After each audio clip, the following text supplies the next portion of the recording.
Hey mes Itaku, ici Itaru et bienvenue sur Itaru Sekai.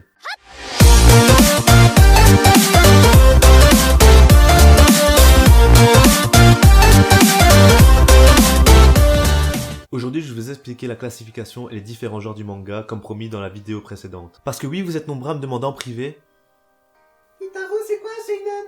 Ouais mec, c'est quoi la différence entre un shonen et un neketsu? Pokémon, c'est un shonen. etc. etc.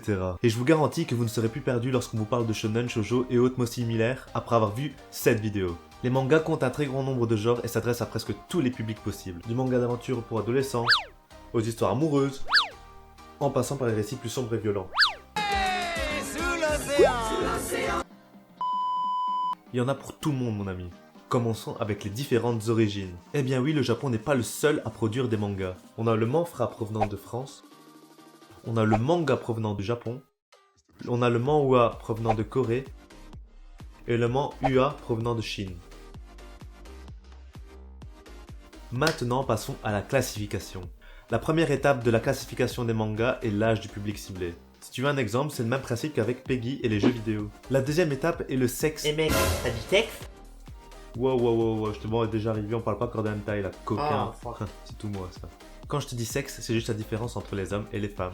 En gros, la classification se fait à partir de l'âge et du sexe du public cible. Passons tout de suite à ces fameuses catégories en commençant du plus jeune au plus âgé. Pour les plus jeunes, le Kodomo. Kodomo, qui veut dire enfant en japonais, désigne les mangas destinés à des enfants de moins de 10 ans. Ici, les deux sexes sont pris en compte. Dans cette catégorie, on peut retrouver notamment Pokémon, Hamtaro ou encore Doraemon. Maintenant, passons au shonen. En japonais, le mot shonen désigne littéralement jeune garçon ou adolescent. Il désigne les mangas destinés à un public masculin âgé de 8 à 18 ans. Le magazine type du shonen au Japon est le très connu Shonen Jump. Dans cette catégorie, on peut retrouver de nombreuses œuvres très connues comme Dragon Ball, Fullmetal Alchemist, Senseiya, Hunter x Hunter, Naruto, One Piece, Bleach et j'en passe. Maintenant, passons à son opposé, le shoujo. En japonais, le mot shoujo signifie littéralement jeune fille ou adolescente. Les mangas ayant pour cible des jeunes adolescentes entre 8 et 18 ans entrent dans cette catégorie. Dans les plus connus de cette catégorie, il y a Sailor Moon, Sakura chasseuse de cartes, Nana, Fruit Basket ou encore Blackbeard. Parlons maintenant des seinen.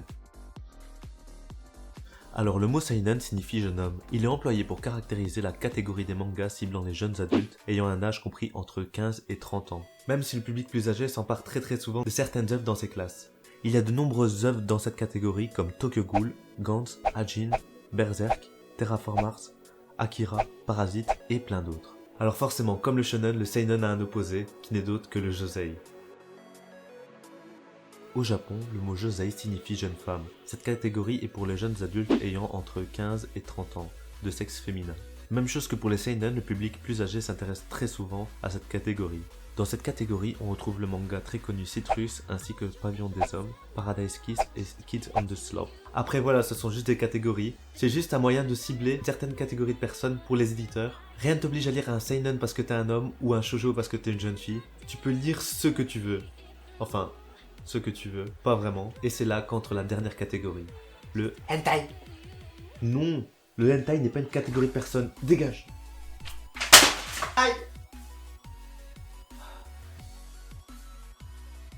Le seijin est une catégorie s'adressant aux adultes dont les personnes ayant 18 ans ou plus. Alors oui, le genre hentai se trouve dans cette catégorie. Mais il n'y a pas que ça. Il y a aussi des mangas sur des sujets graves et complexes comme l'histoire, la politique ou les enquêtes policières par exemple. Le dessin et les textes sont traités de manière plus sérieuse. Donc faisons un bref récapitulatif sur la classification selon l'âge et selon le sexe. Donc on a le Kodomo pour les moins de 10 ans filles et garçons, le shonen pour les garçons ayant entre 8 et 18 ans, le shoujo pour les filles ayant entre 8 et 18 ans, le seinen pour les jeunes hommes ayant entre 15 et 30 ans, le josei pour les jeunes femmes ayant entre 15 et 30 ans, et enfin le seijin pour les adultes, donc les personnes ayant plus de 18 ans. Maintenant que l'on a fini des publics visés, parlons des différents genres du manga. Il faut savoir qu'il en existe énormément, mais je vais vous citer ceux qui reviennent le plus souvent. Commençons par le ecchi. Ecchi signifie lubrique, indécent, voire même pervers. Donc le genre ecchi est une œuvre où il y aura une forte connotation sexuelle, érotique, pouvant parfois tourner à la pornographie sans aller jusqu'à du hentai. On retrouve très souvent des jeunes filles faiblement vêtues et possédant, pour la plupart, Des poitrines gigantesques qui provoquent des problèmes de dos avant même la quarantaine. Comme ça, ou encore ça. Pour en citer quelques-uns, il y a Date Life, Prison School, Konosuba, Monster Musume et bien sûr le plus célèbre, High School DxD, la base. Maintenant passons à un genre de manga beaucoup plus sombre et beaucoup plus sérieux. Parlons du Gekiga. Le Gekiga, que l'on pourrait traduire littéralement par dessin dramatique, arrive en 1957. C'est un genre qui traite des thèmes plus sérieux, correspondant aux centres d'intérêt et à la sensibilité des adultes de l'époque. Alors oui, c'est plus destiné aux adultes, parce qu'il y a beaucoup d'intensité et de violence dans ce genre de manga. Alors je n'en ai pas lu beaucoup, je peux juste te conseiller Hiroshima, L'Enfer, Trash Market, mais n'oubliez pas, c'est vraiment destiné aux adultes. Bon, maintenant revenons sur un genre qui s'associe très souvent avec le ecchi, le harem. Oui, je sais. Alors le harem, on connaît, même si on regarde pas de manga. On l'emploie pour désigner une œuvre où le personnage principal est entouré d'un grand nombre de personnes du sexe opposé. Le personnage devra généralement cohabiter avec elles, ce qui mène généralement à des situations exceptionnelles. On peut se le dire. Ce genre répond clairement aux fantasmes d'adolescents et d'hommes plutôt réservés, qui désirent malgré eux séduire des donzelles. Après, il existe quelques œuvres où le personnage principal est une femme. Donc, comme je l'ai dit, les ecchi et les harem sont souvent ensemble, comme dans High School DxD, That's the Life, Monster Musume, mais pour en citer d'autres, il y a Sekirai, High School of the Dead ou encore No Game No Life. Passons maintenant à un genre connu de tous. Roulement de tambour s'il te plaît. Pour ça, je veux bien. Celui que vous attendez tous depuis le début, C'est moi. le hentai. Le mot hentai signifie littéralement transformation, métamorphose et perversion en japonais. Alors très clairement, le hentai, c'est du porno, version manga et animé. Voilà, y a rien d'autre à dire. Pour au niveau des œuvres, je n'ai vraiment rien à conseiller. Bah si, on a regardé à deux beaucoup no C'est bon, je m'en suis débarrassé. Le prochain genre est celui qui m'a redonné goût aux animés, avec Sword Art Online, l'isekai. L'isekai existe depuis de nombreuses années, mais il a véritablement pris son essor il y a quelques années. Isekai signifie autre monde ou monde différent.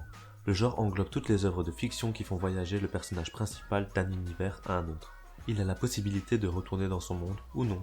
Les mondes ne sont pas forcément réels, par exemple dans SAO, Sword Art Online, où le héros passe d'un monde réel à un monde virtuel. C'est d'ailleurs grâce à celui-ci que le genre Isekai s'est grandement développé. C'est aussi après le succès d'SAO que le genre Isekai s'est développé au-delà des univers virtuels, pour englober le monde fantastique. Dans ce genre, pour citer d'autres que SAO, il y a Overlord, Tensai Shitara Dataken, Drifter, ReZero, Tatenoyo Chano Nariagari. Je peux reciter No Game No Life qui est aussi un Isekai. Pour rester un peu dans le fantastique, nous allons parler du Magical Girl. C'est un sous-genre de la fantasy japonaise ayant pour héroïne des jeunes filles dotées de pouvoirs magiques qui sont souvent liés à des artefacts, pendentifs, bâtons, etc. ou à des animaux domestiques dotés de pouvoirs magiques. Une fois consciente de ses pouvoirs, l'héroïne, et généralement son groupe d'amis, devront apprendre à gérer leur vie de tous les jours, école, famille, petite amie, etc. et la lutte contre le crime. Ce genre s'est particulièrement bien développé après le succès de Sailor Moon. Ce n'est pas le seul grand succès du Magical, il y a aussi Madoka Kaname, et bien sûr Sakura Kinomoto, que l'on connaît mieux sous le nom de Sakura chasseuse de cartes. Maintenant partons sur un genre plus viril qui n'est autre que le mecha. Le terme mecha désigne des armures à l'apparence humanoïde. Ces armures peuvent être de simples robots ou des cyborgs. Le mecha peut être vu comme un sous-genre de la science-fiction où le personnage incarne ou utilise ces fameuses armures. Ce genre est encore particulièrement répandu de nos jours et continue à avoir du succès. Pour citer les plus connus, il y a Mazinger Z, Gurren Lagann, Gundam, Darling in the Franxx, Evangelion, Code Geass ou encore The Goldorak. Quand on parle de virilité, on ne peut pas faire sans parler du Neketsu. Le Neketsu, que l'on peut traduire littéralement par Sanshou, est un genre du manga qui suit le concept du monomythe de Campbell. En gros, c'est le fait que tous les mythes du monde racontent au final la même histoire, mais de manière légèrement différente. D'après Campbell, le voyage du héros est au centre de l'histoire, et servira de fil conducteur à son évolution aussi bien physique que morale. Dans ce genre, on peut rencontrer les plus grands, tels que Dragon Ball, One Piece, Naruto, Bleach, Hunter x Hunter, Fairy Tail, Gintama ou encore Yu-Gi-Oh! Alors pour ceux qui n'aiment pas trop les combats et autres, il y a les mangas tranches de vie. Le genre tranche de vie englobe toutes les histoires qui concernent la vie quotidienne des personnages du récit. Généralement, ces histoires sont plus simples et plus lentes que dans des thèmes d'action pure, mais ne pensez pas que c'est forcément inintéressant. Parfois, on peut se mettre à la place du personnage principal, et très souvent, c'est tourné à la comédie, alors ne pense surtout pas que tu vas t'ennuyer en regardant ce genre de manga. Bien du contraire. Parmi eux, il y a Grand Blue, Bakaramon, Toradora, Rainbow ou encore Prison School, qui est un ecchi en plus d'un tranche de vie. Maintenant parlons de deux genres qui m'attirent pas forcément, mais je ne pouvais pas faire sans en parler. Le yaoi et le yuri. Alors, le yaoi, aussi connu sous le nom de boys love, est un genre regroupant les œuvres où il y a des relations sentimentales et ou sexuelles entre deux hommes. Je ne peux pas forcément être une référence dans ce genre parce que j'en ai regardé qu'un seul, Yuri on Ice, où les personnages ne s'embrassent pas ni rien, mais où on peut remarquer de l'attirance entre les deux personnages. Mais après, on m'a beaucoup parlé de Silence Love, Banana Fish ou encore Acid Town. Passons au yuri. Yuri, signifiant lisse en japonais, est l'opposé du yaoi. Ici, ce sont deux femmes qui entretiennent une relation sentimentale et ou sexuelle, aussi appelée girls love. Dans ce genre, il y a Citrus, Sakura Trick et Danzai-cha. Après, il y a d'autres genres moins connus mais qui sont quand même présents, comme le Jidaimono pour les œuvres historiques, le genre horreur, le Chitei avec ses comédies pour les petits et grands, le Chakai traitant des problèmes sociaux, ou encore le Suiri avec ses mangas policiers, souvent tournés vers le meurtre. Maintenant tu connais le sens de tous ces mots, c'est incroyable non? Et tu peux même aller regarder ma vidéo l'histoire du manga juste là, et tout comprendre, je sais, c'est formidable. En attendant, j'espère que ça t'a plu et que tu auras appris des choses. Si tu connais d'autres mots qui touchent à l'univers du manga, dis-le moi en commentaire. N'oublie pas d'activer la cloche après t'être abonné, et de me suivre sur les réseaux. Bon d'ici là, porte-toi bien et on se retrouve pour une prochaine vidéo. One, peace. Ah, le piège du patron. Ça filme? Amène-toi. Never get old.